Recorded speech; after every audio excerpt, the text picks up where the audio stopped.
Yeah. Okay. Great. Now? Go for it. Commence.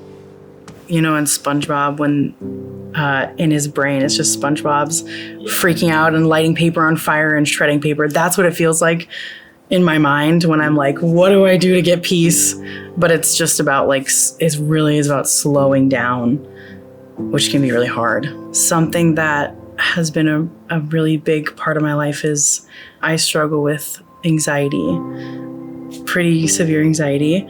And a lot of my life I've spent putting it on like milestones, like a big one that I've told myself for a long time is once I get in a relationship, I'll have peace. And now I'm married and I have probably the most anxiety I've had in my whole life.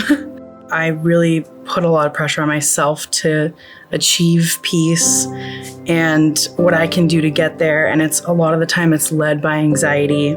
It's just been very revealed to me that I have a big lack of trust in God. And it's definitely humbling just realizing that God has power and prayer actually does do something. We are connecting with God and He hears us. But I have noticed myself even getting caught in this, like, what is prayer gonna do type of feeling. But when I look back years ago when I was praying to God for exactly what I have now, and just because I don't get what I want immediately, or I pray for peace and I don't get it immediately, doesn't mean that God isn't there in my life working with His hand. I was looking up the definition for waiting in preparation, and the biggest thing, like the main thing that it says is delaying action. And that when I'm like in this season of like waiting for peace, I'm like realizing I'm not waiting at all, because I have a lot of action in trying to get peace.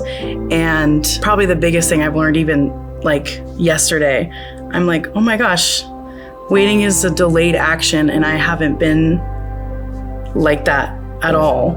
I'm like, maybe if I spent time really intentionally with God, getting to know who He is and praying for peace instead of just like running around. It's just patience. Hi, I'm Maisie, and I'm making room for waiting.